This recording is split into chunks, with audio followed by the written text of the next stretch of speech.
अन्वी अपनी दादी के पुराने घर में रहने आई थी जब उनकी मृत्यु हो गई।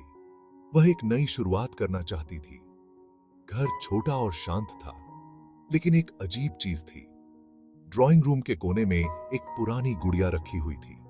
वह लेस और चीनी मिट्टी की बनी थी और उसकी हल्की नीली आंखें हमेशा अन्वी का पीछा करती हुई लगती थीं।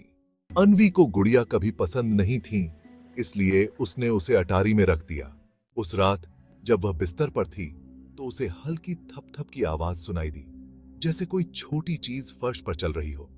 उसने इसे नजरअंदाज कर दिया, यह सोचकर कि यह सिर्फ घर की पुरानी दीवारें या लकड़ी की आवाजें होंगी।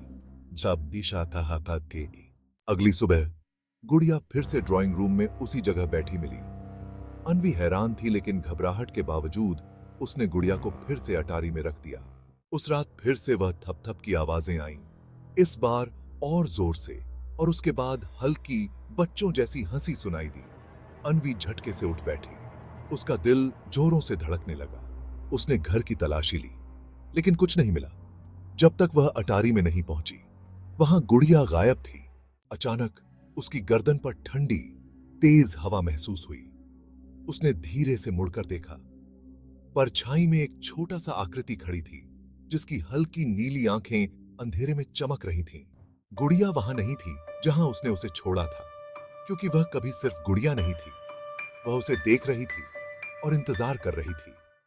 एक रात आयुष को अपने नए खरीदे गए घर के अटारी में एक पुरानी चमड़े से बंधी डायरी मिली। उसके अंदर की लिखावट कांपती हुई और घबराई हुई थी, और वह दशकों पहले घटी विचलित करने वाली घटनाओं का वर्णन कर रही थी। डायरी में बताया गया था कि एक आकृति हर आईने में दिखाई देती थी, हमेशा पीछे छिपी हुई। लेखक ने दावा किया था कि वह हफ्तों तक उनका पीछा करती रही, जब तक कि वे पागल नहीं हो गए और घर के हर आईने को तोड़ नहीं दिया। आयुष यह सब पढ़कर उलझन में था, लेकिन ज्यादा ध्यान न देते हुए उसने डायरी को एक तरफ रख दिया और सोने चला गया। लेकिन जब वह बाथरूम में दांत साफ कर रहा था, उसने आईने में कुछ अजीब देखा। उसके पीछे एक परछाई थी। वह तुरंत पीछे मुड़ा, पर वहां कुछ नहीं था। अगली रात वही घटना फिर से हुई। इस बार परछाई और स्पष्ट थी। अब वह परछाई एक दुबली पतली औरत जैसी दिख रही थी, जिसकी आंखें खोखली थीं। जैसे जैसे दिन बीतते गए, वह और पास आती गई। उसका मुंह खुला हुआ था, जैसे वह बिना आवाज के चीख रही हो। डर के मारे आयुष ने घर के सभी आईने ढंक दिए, लेकिन उसकी उपस्थिति अब भी उसके आसपास महसूस हो रही थी। एक रात जब आयुष उठा तो उसने देखा कि उसके बेडरूम का आईना खुला हुआ है। वह औरत उसके बिस्तर के पास खड़ी थी। उसकी ठंडी उंगलियां आयुष के चेहरे को छू रही थीं। आयुष ने डर के मारे आईना तोड़ दिया, लेकिन वह गायब नहीं हुई। उसकी परछाई अब आईने से बाहर आ चुकी थी। वह औरत अब वहीं खड़ी थी। रात के गहरे अंधेरे में राजू अपने गांव के पुराने कुएं के पास से गुजर रहा था। लोग कहते थे कि वह कुआं श्रापित था, लेकिन राजू ने कभी इन बातों पर ध्यान नहीं दिया। रास्ता छोटा करने के लिए वह अक्सर उसी रास्ते से गुजरता था। उस रात हवा ठंडी थी और चारों ओर सन्नाटा पसरा हुआ था। जैसे ही राजू कुएं के पास पहुंचा, उसने किसी के सुबकने की हल्की आवाज सुनी। वह रुका और इधर-उधर देखा, लेकिन आसपास कोई नहीं था। उसकी धड़कन तेज हो गई। अचानक कुएं के अंदर से आवाज और तेज हो गई, मानो कोई अंदर से मदद की गुहार लगा रहा हो। तेज हो गई, मानो। हिम्मत जुटाकर राजू कुएं के पास गया और झांक कर अंदर देखा। अंदर कुछ नहीं था, सिर्फ काला गहरा पानी। वह मुड़ने ही वाला था कि तभी उसने देखा कि पानी में कोई आकृति उभर रही है।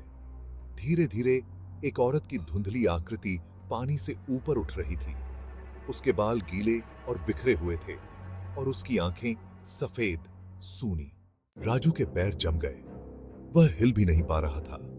औरत का चेहरा अब साफ दिखाई दे रहा था, जला हुआ और विकृत। उसके होठों से एक भयानक आवाज निकली, तू भी मेरे साथ आ। राजू चीखने ही वाला था, लेकिन उसके गले से कोई आवाज नहीं निकली। औरत के बर्फ जैसी ठंडी हाथों ने उसकी टखनों को पकड़ लिया और उसे खींचने लगी।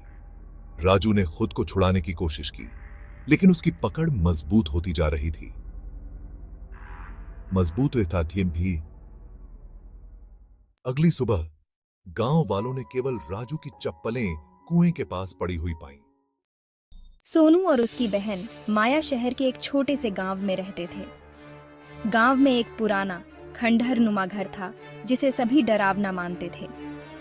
गांव वाले कहते थे कि वहां रात में अजीब आवाजें आती थीं और एक खौफनाक छाया वहां घूमती थी। सोनू और माया, जो हमेशा रोमांच के शौकीन थे, एक दिन तय करते हैं कि वे उस घर में रात बिताएंगे। रात होते ही दोनों भाई बहन उस खंडहर में पहुंचे। घर के दरवाजे को धक्का देकर खोलते ही एक खड़खड़ाहट की आवाज सुनाई दी।